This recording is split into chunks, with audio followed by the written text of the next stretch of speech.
ಅದರಿಂದ ಖುಷಿಗೋಸ್ಕರ ಸೋಕಿಗೋಸ್ಕರ ಡಾಕ್ಟರೇಟ್ ತಗೊಳ್ಳೋದಲ್ಲ. ಅದನ್ನು ಹೇಳಲಿಕ್ಕೆ ನಾನು ಬಯಸ್ತಾ ಇದ್ದೇನೆ. ಅದರಿಂದ ದೇವರಾಜ ಅರಸರವರಿಗೆ ಮರಣೋತ್ತರ ಡಾಕ್ಟರೇಟ್ ಕೊಡಲಿಕ್ಕೆ ನಾನು ಮೈಸೂರು ಯೂನಿವರ್ಸಿಟಿಯವ್ರ ಜೊತೆ ಮಾತಾಡ್ತೇನೆ ಅಂತಕ್ಕಂಥ ಮಾತುಗಳನ್ನು ಈ ಸಂದರ್ಭದಲ್ಲಿ ಹೇಳಲಿಕ್ಕೆ ಬಯಸ್ತಾ ಇದ್ದೇನೆ. ಇನ್ನೊಂದು ಗೋವಿಂದ ಅವರು ಒಂದು ಹೇಳಿದ್ದಾರೆ, ದ್ವಿಭಾಷಾ ಸೂತ್ರ ಮಾಡಬೇಕು ಅಂತೇಳಿ. ಸೊ ಇದು ಪಾಲಿಸಿ ಡಿಸಿಷನ್ ಆಗುತ್ತೆ. ಅದಕ್ಕೋಸ್ಕರ ಕ್ಯಾಬಿನೆಟ್ನಲ್ಲಿ ಚರ್ಚೆ ಮಾಡಬೇಕಾಗುತ್ತೆ. ನಾನು ಅದಕ್ಕೆ ಎಲ್ಲೂ ಘೋಷಣೆ ಮಾಡಿಲ್ಲ. ನಾನು ವೈಯಕ್ತಿಕವಾಗಿ ದ್ವಿಭಾಷಾ ಪರ ಇದ್ದೀನಿ. ವೈಯಕ್ತಿಕವಾಗಿ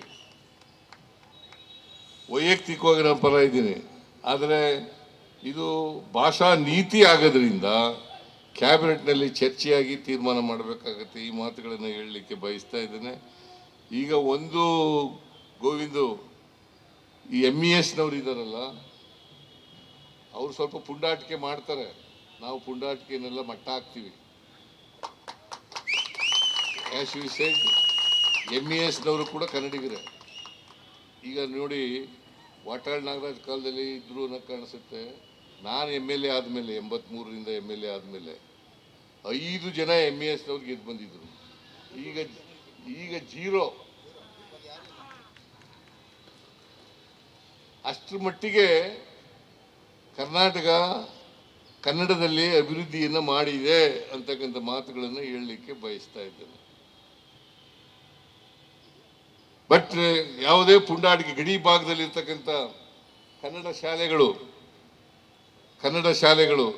ಅದಕ್ಕೆ ಏನು ಬೇಕು ಸಹಾಯ ಏನು ಮಾಡಬೇಕು ಅದನ್ನು ಮಾಡ್ತೇವೆ ಅಂತಕ್ಕಂಥ ಮಾತುಗಳನ್ನು ಕೂಡ ಈ ಸಂದರ್ಭದಲ್ಲಿ ಹೇಳಲಿಕ್ಕೆ ಬಯಸ್ತಾ ಇದ್ದೇನೆ.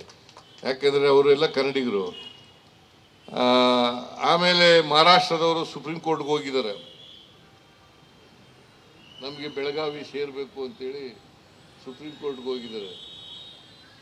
ಮಹಾಜನ ವರದಿನೇ ಅಂತಿಮ.